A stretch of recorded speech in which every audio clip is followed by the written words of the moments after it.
My name is Paul Goldsmith from the BERMAD Applications Division. In this video, we're going to talk about commissioning and maintaining the BERMAD pressure reducing station 72SH with a Watchdog emergency valve.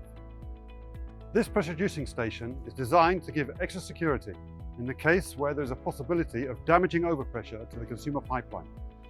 The primary pressure reducing valve is set to the required downstream pressure, while the emergency valve is set to a slightly higher pressure value. This emergency or watchdog valve remains fully open under normal conditions and will enter pressure reducing operation only if the pressure rises or meets its set pressure. Once in operation, the emergency valve's indicator will move down as the valve starts to modulate. At this point, a limit switch will also be activated, which can send a signal to an alarm system or a control panel. This enables quick initiation of a corrective action by the maintenance team.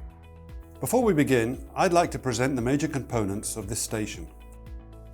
When the upstream isolation valve is opened, water first encounters the main strainer, trapping any debris or foreign objects.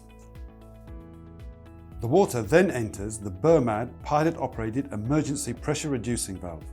This valve senses the consumer line pressure using this remote sensing line. Under normal conditions, this valve will stay fully open. It will only start regulating when the consumer supply line pressure rises to or above this valve's set pressure. After exiting the emergency valve, the water then enters into the primary pressure reducing valve. This valve is calibrated using a pilot to reduce the upstream pressure to the required pressure value for the consumer line.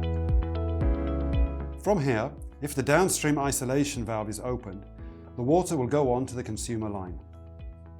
Also in this installation, we have two pressure gauges, upstream and downstream of the emergency and primary valves.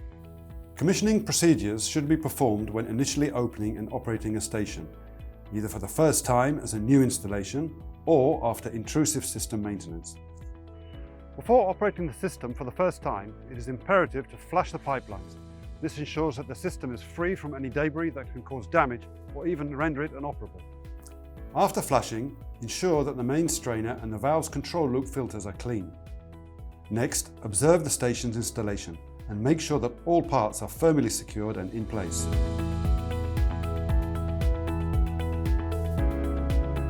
Proceed by verifying that the upstream and downstream isolation valves are closed and that you have typical upstream pressure.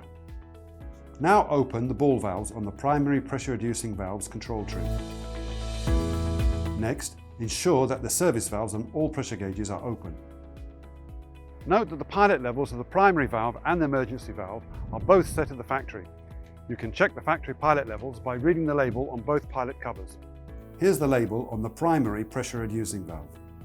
And here's the label on the emergency valve. Before introducing flow to the station, you need to make sure that its preset pressure levels are compatible with your downstream pressure requirements. If this is the case, you're good to go. All that's left to do is to open the upstream and then the downstream isolation valves to fill the consumer pipeline in a controlled manner. Keep monitoring the downstream pressure until the flow stabilizes and you reach a pressure that is compatible with your requirements. All right, now let's talk about the other case, which is when the factory set pressure level doesn't meet your requirements and you need to adjust the station's downstream pressure. In this case, all you need to do at this point is to prepare for it. This is done by completely unscrewing, counterclockwise, the primary reducing valve's pilot adjustment screw until it becomes loose. This allows us to later calibrate this valve.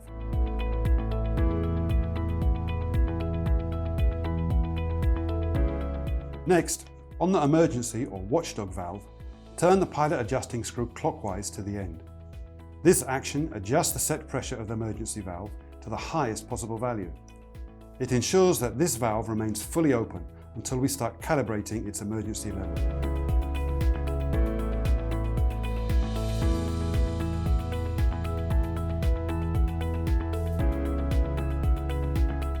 Okay, now slowly fully open the upstream isolating valve to fill the station with water. Proceed by partially opening the downstream isolating valve.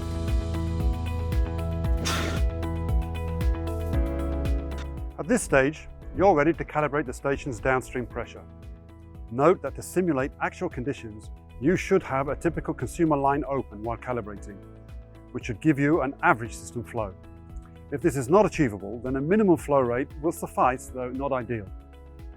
Also note that at this stage, you should not expect any flow through the station.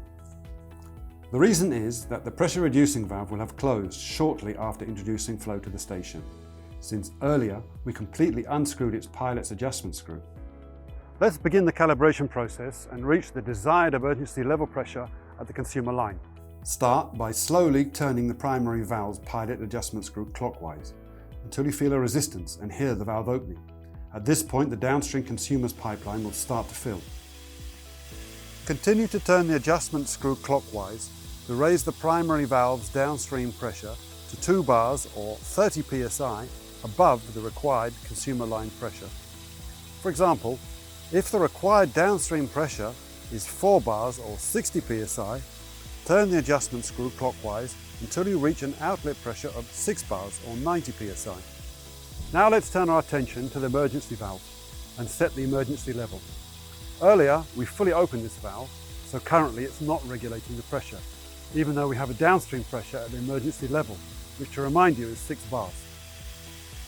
What we need to do to properly set the emergency level is to slowly turn the emergency valve's pilot adjustment screw counterclockwise. Do this while constantly monitoring the downstream pressure gauge. At a certain point while you turn the screw, the emergency valve will take over and the downstream pressure level will start to fall. As soon as this happens, continue to turn the adjustment screw until the downstream pressure reads 5 bars, or 1 bar above the required consumer line pressure.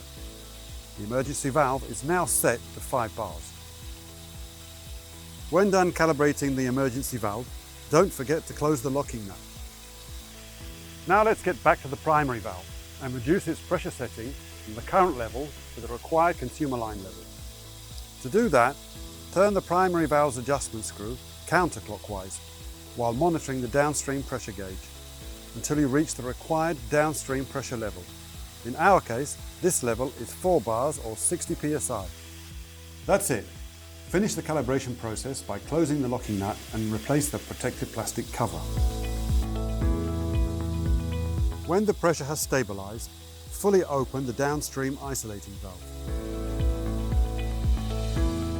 Whether or not you performed recalibration, the next step is to remove any residual air from the pressure reducing valve's control loop and chamber. This ensures a more stable and positive pressure control.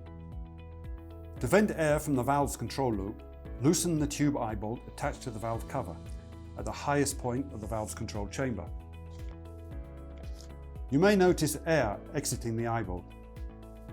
As soon as you get a flow of water without air, retighten the tube fitting eye bolt. Before moving on to maintenance, I'd like to explain a few things about the limit switch and the cam, which are part of the alerting system of the Watchdog station. The cam is attached to the emergency valve's main shaft, and both the limit switch and the cam are calibrated at the factory and rarely require recalibration. The switch retains its idle circuit connection as long as the pressure level has not reached the emergency level, which means the emergency valve is fully open. If the emergency pressure level is reached, the emergency valve starts to close, and the limit switch alerts the building management system so responsible authorities can take action. Now let's discuss maintenance procedures for the BERMAD pressure reducing station with backup Watchdog valve. Note that your schedule for preventative maintenance depends on the actual conditions of use and the station's environment. Here we discuss a schedule suited to a valve operating under average conditions.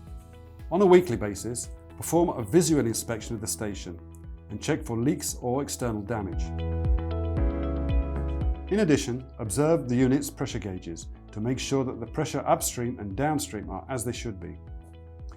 Once a year, close both the upstream and downstream isolation valves and clean the main strainer and the valve control loop filter. Every 3 to 5 years, inspect the internal condition of the pressure reducing valve. Now let's summarize what we covered today.